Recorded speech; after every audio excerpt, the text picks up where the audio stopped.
시청자 여러분 안녕하십니까. 날씨가 점점 더 추워지는 것 같습니다. 올해는 가을이 없고 바로 겨울로 올까 걱정이 많이 됩니다. 오늘은 이재명 지지층 재판부의 방탄용 무죄 탄원서 공세라는 제목으로 말씀을 드리겠습니다. 더불어민주당 이재명 대표의 공직선거법 위반 혐의 1심 선고일이 11월 15일을 앞두고 이 대표의 강성 지지층이 조직적으로 담당 재판부인 서울중앙지법 형사합의 34부에 무죄 선고를 요청하는 탄원서를 계속 보내고 있습니다. 이 대표는 대선 후보였던 2021년 한 방송에 출연해서 대장동 사업 실무를 맡은 고 김문기 전 성남도시개발공사 개발사업 1차장에 대해 하위 직원이라 시장 재직 때는 몰랐다고 하는 등 허위 사실을 공표한 혐의를 받고 있습니다. 검찰은 지난달 20일 이 사건 결심 공판에서 이 대표에게 징역 2년을 구형했습니다. 그러자 이 대표 팬카페인 제명인의 마을 등을 중심으로 전 국민 탄원서 보내기 운동을 벌이고 있는 것입니다. 이들은 재판부 주소는 물론 탄원서 예시문도 공유하고 있습니다.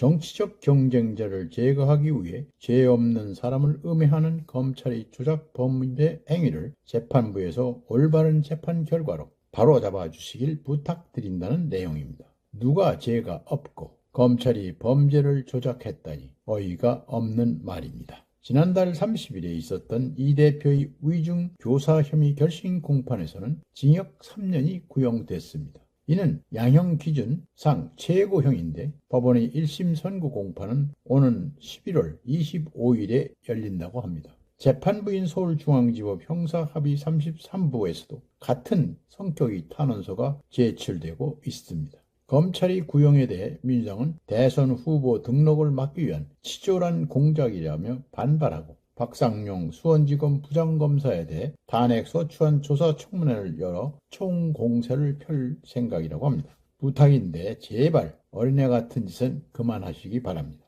이 사건의 혐의 내용을 본다면 이 대표가 2018년 경기도지사 민주당 후보 토론회에서 상대방 후보가 검사 사칭 전과 사실을 지적하자 자신은 누명을 쓴 것일 뿐 그런 사실이 없다고 주장했습니다. 이후 경쟁 후보는 도지사에 선출된 이 대표를 공직선거법상의 허위사실 공표 혐의로 고소했습니다.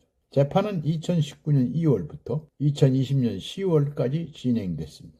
이 재판에서 최종적으로 무죄 선고를 받은 이 대표는 대선 후보로 출마할 수 있었고 지금까지 정치적 생명을 이어오고 있습니다. 이 대표는 자신이 운명을 좌우할 중요한 재판의 방어를 위해서는 가능한 한 모든 수단을 강구해 오고 있습니다. 그러면서 위중교사까지 했다는 정황이 수사기관에 포착됐던 것입니다. 그 내용은 이렇습니다. 이 대표는 검사 사칭 사건 당시 성남시장의 수행비서였던 김모 씨에게 증언을 부탁했습니다. 자신을 검사 사칭으로 모함해서 처벌받게 해야 한다는 모의가 있었다는 진술을 해달라는 것이었습니다. 이 대표는 요청을 거부하는 김 씨에게 텔레그램으로 변론 요지를 보냈습니다. 이에 김 씨는 경기도지사 비서실장에게 두리뭉술한 진술서를 작성해 보냈습니다. 그러자 비서실장은 당시 그러한 내용을 들었다고 명시적으로 표현해달라고 요청했습니다. 이틀 뒤 이 대표는 김 씨를 증인으로 신청했습니다. 김 씨가 출석 요구에 응하지 않자 이 대표는 다시 전화를 해서 증언을 요청했습니다. 결국 김 씨는 법정에 섰고 이재명이 검사 사칭을 한 것으로 몰아가는 내용의 혐의가 있었다는 진술을 했던 것입니다.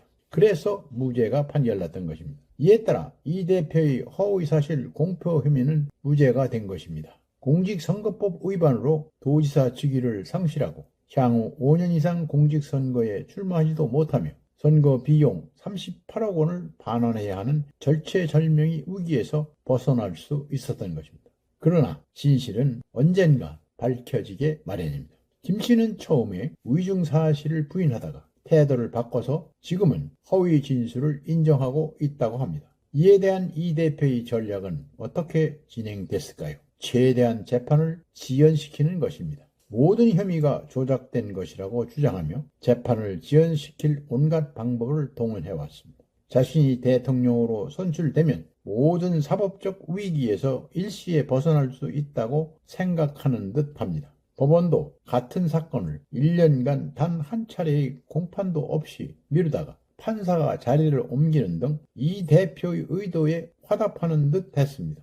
이 얼마나 한심한 작태입니까? 원내 최대 의석을 가진 민주당의 대표를 둘러싸고 벌어지는 사법기관의 한심한 작태를 쳐다만 봐야 하는 국민으로서는 마음이 착잡하지 않을 수 없습니다.